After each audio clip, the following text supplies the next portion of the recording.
Omukolo guno gutandise n'edduwa ey'okwebaza omutonzi olw'ekkula Kaggo lyamutuusizzaako ng'eno ekulembeddwa mu Supreme Mufti wa Uganda Sheikh Shaban Muhammad Galabuzi.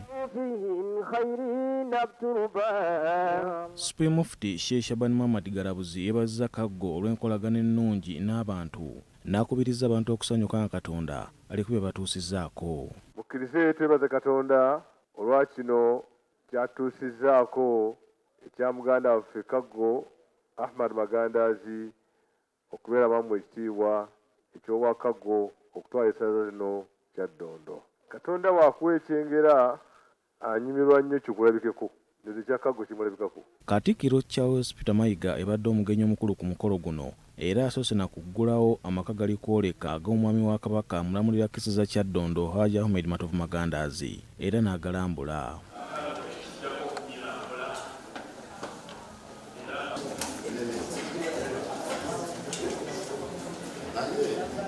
Oluvannyuma asimbye omuti ogw'ekijjukizo mu maka gano.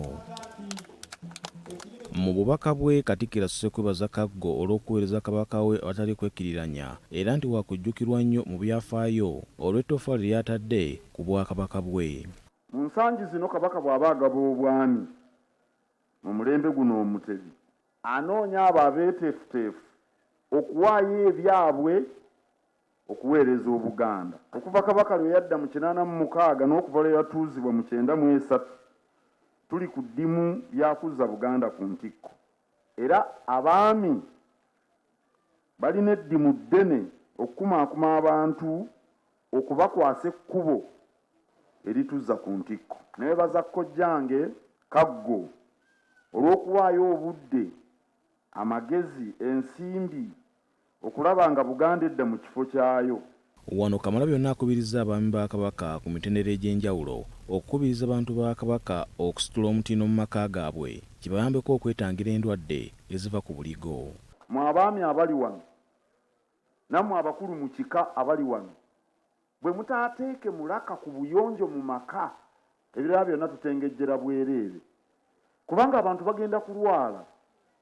Era endwadde ezisinga singa mugenda mu malwaliro, Dr. Nakalinda ali wano yabitugamba dda, abantu abasinga abagenda mu malwaliro si bulwadde buno obw'essente nnyingi oba obw'omutawaana, kiddukano, musujja, kubanga awaka walegamiyewo ebikebekebe ensiri ne zizaalira awo.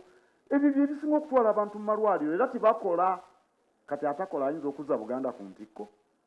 N'olwekyo nsonga nkulu era mbasaba mugiseeko omwoyo. Jjajja bwe mugenda okwabya ennyimbe mukisimbeko amannyo eky'obuyonjo. Sheikh Yasin Kiweewa akulira ddaawo ekibuli ye akubiriza abantu okusimanga omutonzi olw'ebyo byaba batuusizzaako ate n'okumatira nga bibawadde. Buli kyengera ky'olina kakasa nti Katonda yakikuwa. Kikutuma buli kyengera ky'olina okoleyo omukolo okufaanana bwe guti. Omwami wa Kabaka amulamulira kiziza Kyaddondo era omujaguza Hajji Ahmed Matovu Magandaazi abuulidde Kamalabyonna nti yakulira mu kusoomooza okw'amaanyi kyokka olw'obugumiikiriza obuwulize empisa n'okwekkiririzaamu bimutuusiza ku buwanguzi. Ensi si nnyangu ate ensi si nzibu.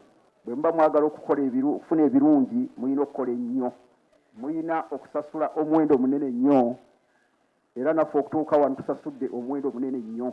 Minisita gavumenti ez'ebitundu mu gavumenti ya Kabaka Oweekitiibwa Joseph Kawuki ayogedde ku Kaggo ng'omuntu omukozi atakkiriza okuwabulwa. Kaggo ono mwami wa Kabaka munyiikivu nnyo nnyo nnyo nnyo nnyo.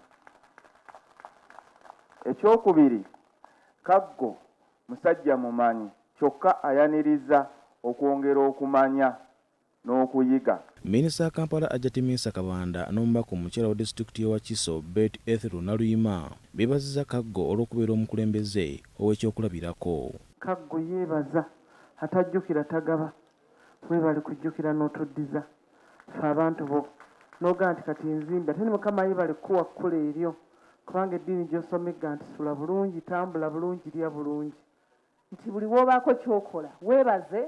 Naye ate Katikkiro ate oyongedde okitugamba teweekubako njagulo. Bannaye mikwano buli omu alabire ku kino nti ffe abatoba buli omu gy'otobedde. Ffe mwatulabye mu gavumenti wakati bye tubaddemu ebyo bya sovereignty bill n'ebirala bingi, naye buli w'otoba weesanyuseemu. Paul Siano Mukiibi, BBS Terefayina, Ageesigika.